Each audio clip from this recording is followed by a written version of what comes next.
हमने शहर को दी एक नई पहचान, हम हैं सिंघानिया बिल्डकॉन।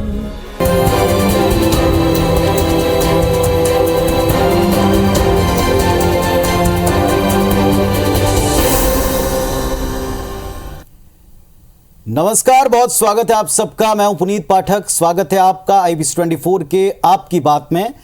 अगले 1 घंटे तक छत्तीसगढ़ और मध्य प्रदेश के दिन के बड़े और सबसे अहम मुद्दों पर बहस करेंगे। छत्तीसगढ़ की बात से शुरुआत करेंगे। आज का मुद्दा है, आखिर क्यों नाक का सवाल बना है खैरागढ़ सीट पर हो रहा उपचुनाव। और मध्य प्रदेश की बात में आज बहस होगी, आखिर कांग्रेस के महंगाई के खिलाफ प्रदर्शन में बॉलीवुड स्टार्स पर क्यों हो रहा है तीखा वार। लेकिन शुरुआत खैरागढ़ उपचुनाव की, जहां 2 सीएम प्रचार के लिए पहुंचे हैं। पक्ष ने क्यों इसे नाक का सवाल बनाया, इससे शुरुआत करते हैं।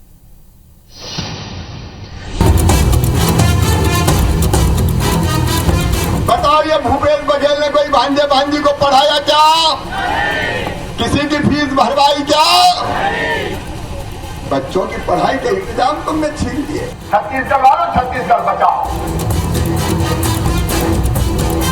मामा जी, काका जी सामने कहाँ टिकेगा? काका अभी जिंदा है। जनता में उत्साह है, कांग्रेस के प्रति आक्रोश है और डॉक्टर रमन सिंह जी के कामों को लोग याद कर रहे हैं, इसलिए भाजपा को जिताएंगे। वो घोटाला की बात कर रहे हैं, रमन सिंह के ओपन घोटाला के बारे में। छत्तीसगढ़ में जब तक हम धान की कीमत देते हैं उसका दे सकते, बता दें।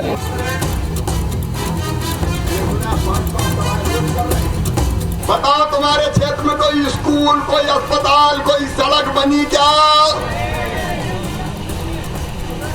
सारे पैसा खा गए रे बघेल, धन्य हो तो।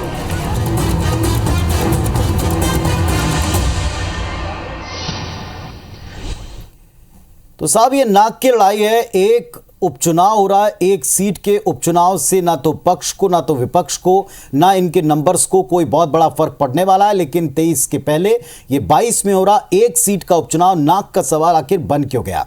2 सीएम एक ही सीट के ऊपर एक ही दिन एक ही इलाके में बड़ी बड़ी सभाएं कर रहे हैं और एक दूसरे के ऊपर कौन भारी पड़ रहा है, इसको लेकर प्रदेश की जनता पर भी कई सारे सवाल उनके सामने आ रहे हैं।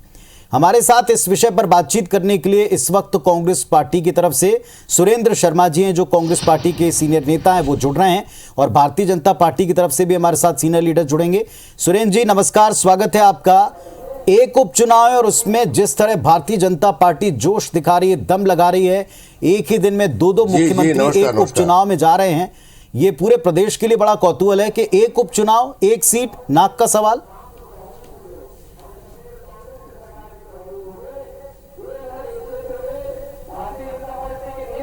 नहीं, देखिए, जहां तक कांग्रेस पार्टी का प्रश्न है, छत्तीसगढ़ में कांग्रेस पार्टी की सरकार है। माननीय भूपेश बघेल जी के नेतृत्व में सरकार चल रही है और जनता ही फैसला करती है कि कौन सी सरकार किस तरह से काम कर रही है। तो आप देखेंगे तो लगातार पिछले जितने भी चुनाव हुए हैं 2018 के बाद, लगातार छत्तीसगढ़ की जनता ने निकाय के चुनाव में, पंचायत के चुनाव में और उपचुनाव में हमको बार बार जनादेश दिया है और जनादेश दे करके इस बात को एक तरह से आशीर्वाद दिया है कि आपकी योजना सही है, आपका काम सही है। जहां तक भारतीय जनता पार्टी का प्रश्न है, उनके लिए एक तरह से ये खंदक की लड़ाई है। उनको समझ में आ गया है कि छत्तीसगढ़ में उनकी जमीन खाली हो चुकी है और उनके टिकने की कोई जगह नहीं है। और सबसे मजे की बात तो ये है कि जिस बात को कल तक हम कहते थे कि कांग्रेस पार्टी ये कहती थी कि डॉक्टर रमन सिंह का जादू उतर चुका है, छत्तीसगढ़ के भारतीय जनता पार्टी के तमाम नेता अपनी विश्वसनीयता खो चुके हैं, इस बात को प्रमाणित करने के लिए ही तो आज उनको उधारी का नेता बुलाना पड़ रहा है। माननीय प्रहलाद पटेल जी आ रहे हैं, माननीय शिवराज सिंह जी आ रहे हैं। अभी आपके कैप्शन में मैंने सुना शिवराज सिंह जी जनता से सवाल पूछ रहे थे, क्या भूपेश बघेल जी ने कोई स्कूल खोला? तो शायद उनको भारतीय जनता पार्टी के लोगों ने बताया नहीं है कि स्वामी आत्मानंद नामक जो स्कूल खुला है, किसी भी अंग्रेजी कॉन्वेंट स्कूल के बराबरी का स्कूल खुला है। इसके अलावा हिंदी में भी जो स्वामी आत्मानंद स्कूल खुले हैं 172 की तादाद में, उसकी जो गुणवत्ता है, उसमें जो शिक्षा की प्रणाली अपनाई गई है, उसमें प्रवेश के लिए कितनी मारामारी है, इस बात की जानकारी आपको भी है। तो ये भारतीय जनता पार्टी के लोग, माननीय मुख्यमंत्री जी ने ठीक सवाल किया कि आपके मंत्री आकर के ये बोलते हैं कि छत्तीसगढ़ का जनता को धान की कीमत 2500 रुपये देने से राज्य सरकार दिवालिया हो जाएगा। और मैं ये जानना चाहता हूं, आपके चैनल के माध्यम से भारतीय जनता पार्टी के मित्र हमसे जुड़ेंगे, उनसे पूछिएगा कि कारपोरेट के 3,10,000 रुपया 310 लाख करोड़ रुपया माफ कर देने से क्या सरकार दिवालिया नहीं होती? आप पेट्रोल डीजल के दाम इस तरह से बढ़ाते हैं तो जनता दिवालिया नहीं हो रही है। जिस तरह से खाने पीने के सामान में महंगाई बढ़ रही है, सुरेंद्र जी, उससे जनता दिवालिया हमारे साथ में संदीप शर्मा जी जुड़ गए हैं, भारतीय जनता पार्टी की तरफ से संदीप शर्मा जी जुड़ गए हैं और आपकी बातों को सुन भी रहे हैं। संदीप जी नमस्कार, स्वागत है आपका। नमस्कार। पहला प्रश्न जो है हमने कांग्रेस पार्टी से भी यही पूछा, आज एक सीट के उपचुनाव में दो राज्यों के मुख्यमंत्री, एक तो स्वयं जहां चुनाव हो रहा है और पड़ोसी प्रदेश जो है मध्य प्रदेश, उसके मुख्यमंत्री भी आए और कका वर्सेस यहां मामा, दोनों के बीच की जंग भी दिखाई पड़ी। ये इतना नाक का सवाल भारतीय जनता पार्टी के लिए कैसे क्यों कर बना हुआ है? नहीं, भारतीय जनता पार्टी जो है किसी भी चुनाव को बहुत गंभीरता से लड़ती है और हमारे यहाँ हम जब चुनाव लड़ते हैं तो हर कार्यकर्ता को इसमें लगाते हैं जिसकी भी जरूरत पड़ती है। और हमारे यहाँ तो सबसे पहले कोई भी व्यक्ति कार्यकर्ता होता है, उसके पश्चात ही मुख्यमंत्री होता है। यहाँ पर कोई राजे महाराजे वाली और कोई राजशाही तंत्र नहीं है, परिवार तंत्र नहीं, यहाँ पर हर कोई यहाँ पर कार्यकर्ता भाव से जुड़ा हुआ है। तो ये कांग्रेस को ये पीड़ा क्यों है कि हमारे कोई अगर कहीं कार्यकर्ता शिवराज सिंह चौहान जी के रूप में अगर मध्य प्रदेश से आ गए हैं, जिनको तकलीफ क्यों हो रही है मुझे समझ नहीं आता। अब भाई इनको कौन ने मना किया है कि आप अपने किसी नेता को मत लगाइए, आपको जिसको लगाना है लगाइए। आप भी तो गए थे उत्तर प्रदेश चुनाव के समय में, हमने तो मना नहीं किया। आप आसाम गए थे, हमने मना नहीं किया। ये देश हमारा है, जिसको जहां जाकर के प्रचार करना है करेंगे और चुनाव भी लड़ लेते हैं लोग। राहुल गांधी तो वायनाड चले गए उत्तर प्रदेश को छोड़ करके चुनाव लड़ने के लिए। हमने कभी सवाल पूछा क्या कि राहुल गांधी जी आप वायनाड क्यों चले गए उत्तर प्रदेश को छोड़ करके? आपके सारे पुरखे वहां से प्रधानमंत्री बनते रहे, आप भी कई बार वहां से सांसद रहे। हमने तो कभी नहीं कहा। भाई देश हमारा है, हमारे लोग हैं, हमारे कार्यकर्ता हैं। अब इसमें कांग्रेस को परेशानी हो रही है। वो पूरे बड़े प्रदेशों के चुनाव हैं जिनको आप कोट कर रहे हैं, ये एक उपचुनाव है। दूसरी बात, बार बार इसका आपके आने के पहले भी यहाँ इस मंच पर भी कहा गया कि ये बात तय हो गई कि यहाँ प्रदेश के जो लीडरशिप है उसके ऊपर कोई भरोसा नहीं है, उनका आभामंडल शायद काम नहीं कर रहा, इसलिए बाहर से नेता बुला रहे हैं। नहीं, यही प्रश्न तो हम वहां भी कर सकते हैं कि वहां पर क्यों जाते हैं लोग दूसरे प्रदेश में? वहां के नेता पर भरोसा नहीं होता क्या? असम में भरोसा नहीं होता क्या? राहुल गांधी को उत्तर प्रदेश में भरोसा नहीं था क्या? भाई देखिए, ये हमने कहा हमारे कार्यकर्ता हैं, हमारे कार्यकर्ता चुनाव में प्रचार करने आएंगे और हम बार बार कहते हैं कि भारतीय जनता पार्टी हर चुनाव को बहुत गंभीरता से लेती है। हम इस चुनाव को भी बहुत गंभीरता से लिए हैं। आपको इससे हमारी गंभीरता का अंदाज लगाना चाहिए। और दूसरी बात, हम जिस ढंग से वहां पर चुनाव में लड़ रहे हैं, जिस ढंग से हमारी पूरी फौज लगी हुई है, कार्यकर्ताओं की फौज लगी है और हम मुद्दों को लेकर जा रहे हैं, प्रदेश सरकार की नाकामी के मुद्दों को लेकर जनता के बीच जा रहे हैं। कांग्रेस की जमीन खिसक चुकी है, इसलिए वो इधर उधर की बात कह करके इसको भड़काने की कोशिश कर रहे हैं। मैं मुद्दे पर भी आऊंगा संदीप जी, लेकिन आपने जो भी एक बात की उस पर उत्तर ले लूं। कांग्रेस पार्टी की तरफ से सुरेंद्र जी, कांग्रेस पार्टी को क्या आपत्ति है अगर बड़े नेता बुलाते हैं, क्योंकि उनका हर नेता एक कार्यकर्ता है पहले, फिर कोई पद पर है? जी,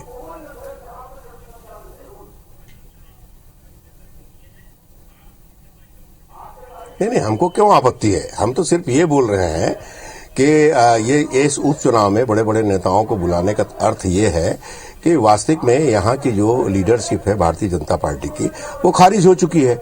और इसको हम ही नहीं कहते, इस बात को तो प्रभारी पुरेंद्रेश्वरी जी भी कह चुकी हैं और कई लोग बोल चुके हैं। तो लगातार बात दरअसल ये है, इसमें हमको आपत्ति क्यों होगी? भारतीय जनता पार्टी एक अलग पार्टी है, अलग विचारधारा की पार्टी है, वो अपना चुनाव प्रचार के लिए किसी को ले आए, तो उसमें हमको आपत्ति नहीं है, हम आपत्ति कर भी नहीं रहे। मगर जब बात निकली है तो बात निकलने में इसका कारण क्या हो सकता है?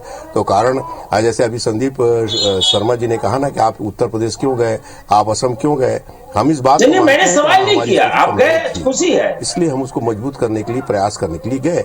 तो क्या आप ये मानते हैं कि इस उपचुनाव में भारतीय जनता पार्टी की स्थिति कमजोर है? नहीं, आज से आपको स्वीकार हो गया कि आप खैरागढ़ का चुनाव हार रहे हैं, आपकी स्थिति कमजोर है, इसलिए आपको बाहर से नेता बुलाना पड़ रहा है। दरअसल बात और कुछ भी नहीं है। दूसरी बात, ये 2500 रुपये धान की कीमत के संबंध में जो प्रहलाद पटेल जी ने बयान दिया है कि इससे छत्तीसगढ़ दिवालिया हो रहा है, तो मैं संदीप भाई से जानना चाहता हूँ, तो बड़े अच्छे किसान हैं और किसानों के नेता भी हैं, तो क्या 2500 रुपये के धान खरीदने से छत्तीसगढ़ दिवालिया हो रहा है और बड़े बड़े कारपोरेट के कर्जा माफ करने से देश दिवालिया नहीं हो रहा है? संदीप इस जी, बात का उत्तर जवाब दीजिएगा। जरूर संदीप भाई से आप पूछिए। देखिए पुनीत जी, जिस प्रश्न की बात कर रहे हैं, प्रहलाद पटेल जी ने आज उसका खंडन किया, समाचार पत्रों में है कि मैं उस पर पेश हुआ, वहां पर ऐसा नहीं कहा है, बल्कि प्रदेश की आर्थिक जो हालात है उस पर पूछे गए प्रश्न के संदर्भ में कहा कि छत्तीसगढ़ प्रदेश लगातार कर्जे ले रहा है और पिछले 3 साल में ही कर्जों का एक बड़ा जंजाल प्रदेश की जनता के ऊपर इन्होंने थोप दिया है और ये इस प्रदेश की आर्थिक बदहाली की तरफ ले जा रहा है। दूसरी बात, आज आप देखिए पूरे छत्तीसगढ़ का जो विकास ठप हुआ उस मुद्दा को उन्होंने उठाया है कि गांव-गांव में जो विकास होना था वो बंद हो गया। प्रधानमंत्री आवास योजना के लिए जो इनको राज्यांश देना था वो इन्होंने नहीं दिया। जो चिकित्सा के लिए हमारा बजट आया था केंद्र सरकार से, आयुष्मान कार्ड का, उसमें जिसमें हमारे लाखों लोगों का, छत्तीसगढ़ के गरीबों का एक भला होता, उस पर इन्होंने राज्यांश नहीं दिया। इन्होंने साफ बदहाली की स्थिति बताई कि प्रदेश में, तो ये जो प्रदेश की बदहाली के ऊपर कमेंट था, आप सुरेंद्र जी इस पर कुछ जो उत्तर देना चाहेंगे? और एक बात और है संदीप जी, आपसे एक सवाल है, क्या जो जिला बनाने की घोषणा है उसने सारे समीकरण बिगाड़ दिए, सारे मुद्दों के ऊपर ये मुद्दा हावी हो गया? एक चर्चा ये भी है। नहीं, देखिए कोई मुद्दा जो है इस पर हावी नहीं हुआ है। कांग्रेस पार्टी चुनाव हार रही है। कांग्रेस पार्टी ने 3 साल में जो कुछ भी इस प्रदेश में किए, उस अपने जो करतूत थे उसके बाद इनको पता था कि हम अपनी उन करतूतों के कारण चुनाव हारने जा रहे हैं, इसलिए उन्होंने इस तरह से एक नया दांव वहां पर चलने की एक असफल कोशिश की है। और मेरा स्पष्ट रूप से ऐसा मानना है कि खैरागढ़ की जनता जो है उनके इस जो एक जाल फेंके उसको नाकाम कर देगी और भारतीय जनता पार्टी एक अच्छे मार्जिन से आप उत्तर दे सकते हैं सारी बातों के।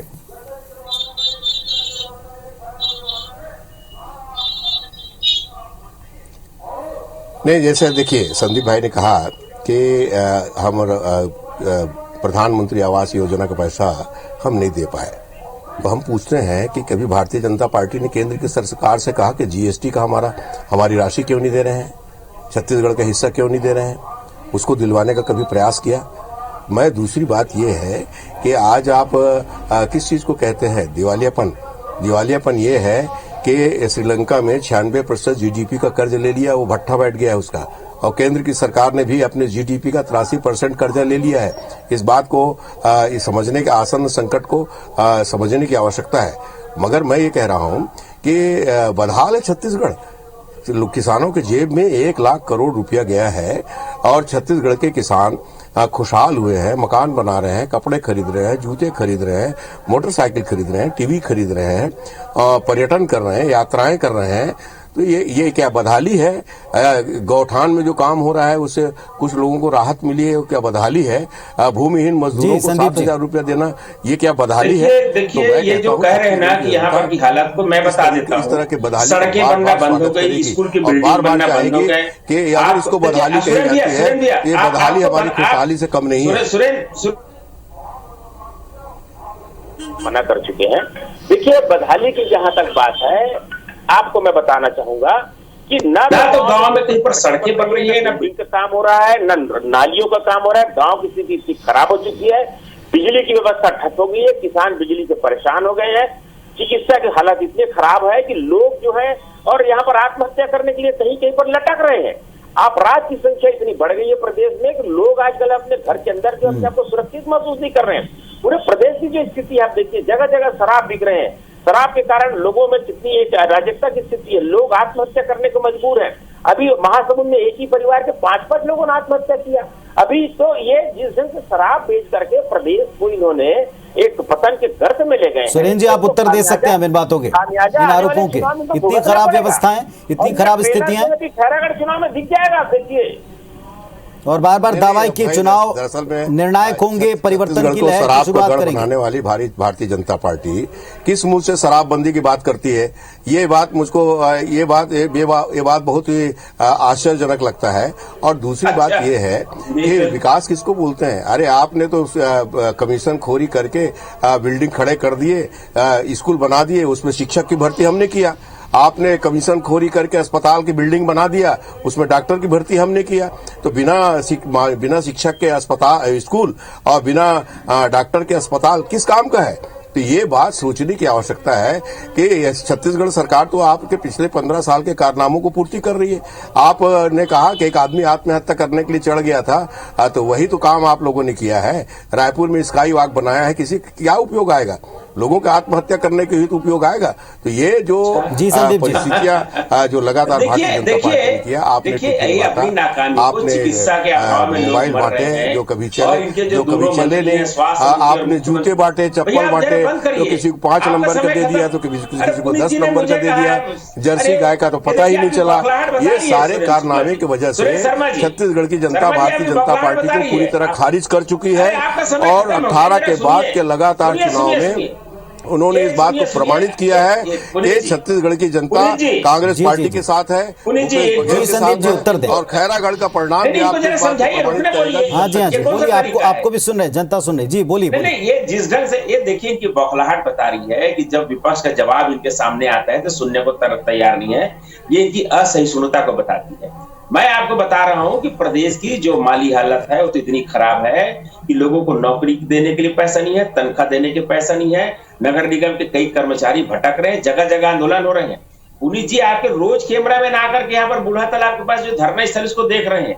रेडी टू ईट की महिलाओं के साथ इन्होंने क्या किया है सबको पता है, रोजगार देने की बात करते हैं। तो संदीप जी ये सारा गुस्सा भारतीय जनता पार्टी क्या खैरागढ़ में जनता के बीच में देख पा रही है, पहुंचा पा रही है, या आप तक ये पहुंच रहा है? बड़ा सवाल। दूसरी बात ये कि जब ये सारे इतने गंभीर मुद्दे हैं तब क्या विपक्ष ने वैसी भूमिका निभाई? अगर ऐसा है तो फिर बार बार प्रभारी को क्यों जगाना पड़ा? ऐसे कई मुद्दे हैं। लेकिन ठीक है, फिलहाल हम खैरागढ़ पर फोकस करेंगे। एक छोटा सा ब्रेक लेके लौट के आ रहा हूं। और एक ये जो तोहमत लग रही है कि अपने प्रभारी को दिखाने के लिए भी इतनी सक्रियता है, इस पर भी उत्तर आपसे लूंगा और सत्ता पक्ष से भी उत्तर लूंगा कि क्या हार का डर है, इसीलिए इतनी ताकत और नाक का सवाल। साहब, खैरागढ़ उपचुनाव में इस वक्त जो प्रचार का हम वॉर देख रहे हैं, प्रचार का युद्ध देख रहे हैं, इसमें दो सीएम एक ही जगह पर जाकर के सभाएं ले रहे हैं और ताल ठोकते नजर आ रहे हैं। और सबसे बड़ी बात यह कि एक तरफ 24 से अधिक सभाएं मुख्यमंत्री की हुई हैं, पड़ोसी राज्य के मुख्यमंत्री एक ही जगह आकर 2 सभाएं लेते हैं, पूर्व सीएम की भी तकरीबन 1.5 दर्जन सभाएं हैं, जितनी जानकारी है। और इस पर बड़ा सवाल है कि इतना एक उपचुनाव नाक का सवाल कैसे बना? संदीप शर्मा जी, जो मैंने ब्रेक से पहले कहा था, क्या प्रभारी की डांट फटकार या उनकी नसीहत, उसका असर है कि इतनी एक्टिविटी, इतना सक्रियता दिख रही है? क्योंकि बार बार कहते हैं जब वो भी जाती हैं तो यहां के नेताओं को इग्नोर करती हैं। देखिए, कहने वालों की तो खैर जो भी उनको जो कहना कहेंगे विरोधी है, लेकिन प्रभारी का काम होता है कि जो संगठन है निचले स्तर पर चुस्त दुरुस्त हो। और प्रभारी जो होती है वो केंद्रीय नेतृत्व जो संगठन होता है उसकी आंख नाक कान होते हैं। इसलिए तो आकर के हर चीज बुराई नहीं, और हर पार्टी को करना चाहिए। इनकी पार्टी में नहीं करते, इसलिए पूरे देश दुनिया में इनकी दुर्दशा हो गई है कि इनके प्रभारियों को भी कोई पावर नहीं है। हमारे यहाँ तो प्रभारियों को भी पावर है, हर स्तर के जो लीडर है उनको एक शक्ति दी गई है, उसके आधार पर वो काम करते हैं। अब रह गया सवाल आपका कि डांट फटकार का, ऐसा कुछ नहीं है। आप पार्टी के बारे में पूरी मीडिया इस बात को जानती है कि पार्टी जो है अपने हर चुनाव को गंभीरता से लेती है। अभी हम 5 राज्यों के चुनाव के दूसरे दिन आपने देखा होगा कि नरेंद्र मोदी जी तुरंत जो है गुजरात चले गए और जो आने वाले समय में गुजरात चुनाव इसकी तैयारी में जुड़ गए। और इनके जो लोग हैं वो जो है पिकनिक मना रहे हैं। तो ये अपनी नाकामी को छुपाने के लिए और हमारी सक्रियता पर इनको जब तकलीफ होती है तो इस तरह से अनाप शनाप बात करते हैं। करने दीजिए उनको, जनता ठीक है। सुरेंद्र जी, अब इस बात का उत्तर देंगे। सुरेंद्र जी, ये सक्रियता भारतीय जनता पार्टी के लिए चुनौती खड़ी करेगी? बार बार कहा जा रहा है कि जो 23 में परिवर्तन होगा उसकी हवा खैरागढ़ से शुरू होगी।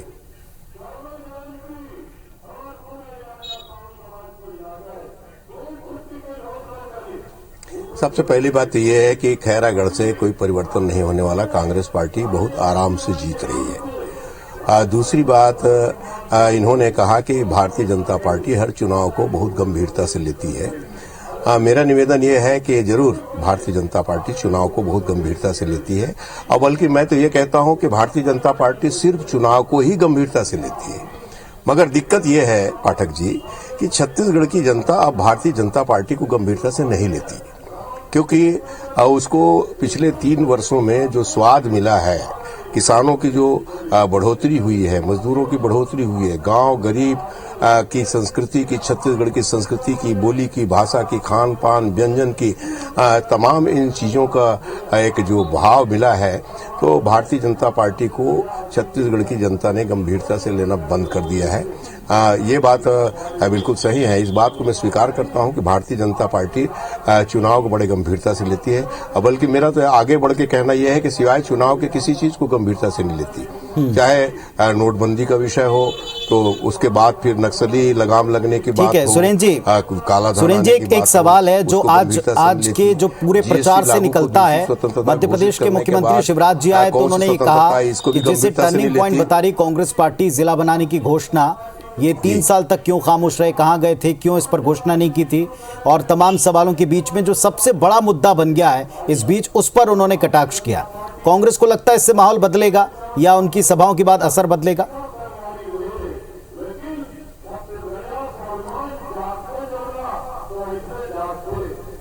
नहीं, दरअसल में जब उपचुनाव का अवसर आया, माननीय मुख्यमंत्री जी आए, क्षेत्र की जनता ने कहा कि आपकी क्या समस्या है, तो उन्होंने कहा हमको जिला चाहिए, राजनांदगांव बहुत दूर पड़ता है, मोदी जी के कारण पेट्रोल और डीजल के रेट इतने ज्यादा हो गए हैं कि गरीबों का राजनांदगांव तक जाना मुहाल है।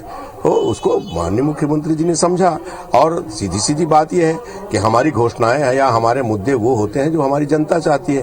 खैरागढ़ की जनता जिला चाहती है, छुई खदान की जनता जिला चाहती है, सीएम शिवराज जी ने कटाक्ष किया, 3 साल तक क्यों ये मुद्दा नहीं था कि हम जिला बनाएंगे, उसमें कौन सी बड़ी बात है इसमें? अरे 2010 में माननीय रमन सिंह जी ने इसको जिला बनाने की घोषणा की थी, तो उसके बारे में डॉक्टर शिवराज सिंह जी को संदीप जी अब इस बात का उत्तर देंगे। पहले जिला बना देते हैं भाई 3 साल गिना रहे हैं, 10 साल से क्या हो रहा था इस मुद्दे पर? जीतता तो ये दरअसल आप 15 सीट में क्यों सिमटते? ये बात बोले, इनको तो बोलने की बीमारी लग गई है, अभी चुप रहा नहीं जाता, इनसे जवाब सुनने को तैयार नहीं। देखिए ऐसा है, अभी तो ये चुनाव है, जब इनके ऊपर भारी पड़ रहे थे, इन्होंने घोषणा किया है और उनको जिला बनाए, लेकिन आने वाले समय में तो अब इनको सरायपाली, बसना से लेकर के इधर आपा जाइए, छोटे छोटे जगह जो है वहां पर भी इनको जिला बनाना पड़ेगा, अहिवारा को जिला बनाना पड़ेगा, इनको भिलाई को जिला बनाना पड़ेगा। पता नहीं क्या करेंगे, साजा बिरला क्या करेंगे। स्थिति इनकी बहुत स्थिति खराब है, कहाँ कहाँ जिला बनाएंगे भगवान जाने।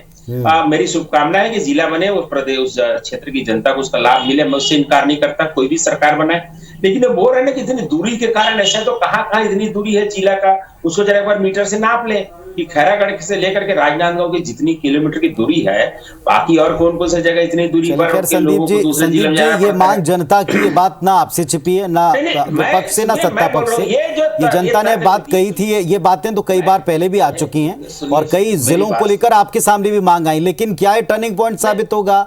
क्या मामा वर्सेस कका, इसमें जनता किसके पक्ष में जाती, किसके ऊपर ज्यादा विश्वास करती, ये भी देखना होगा। बहुत धन्यवाद आपका प्रचार के इस वार में अपने अपने पक्ष रखने के लिए, बहुत धन्यवाद, शुभकामनाओं के साथ, नमस्कार।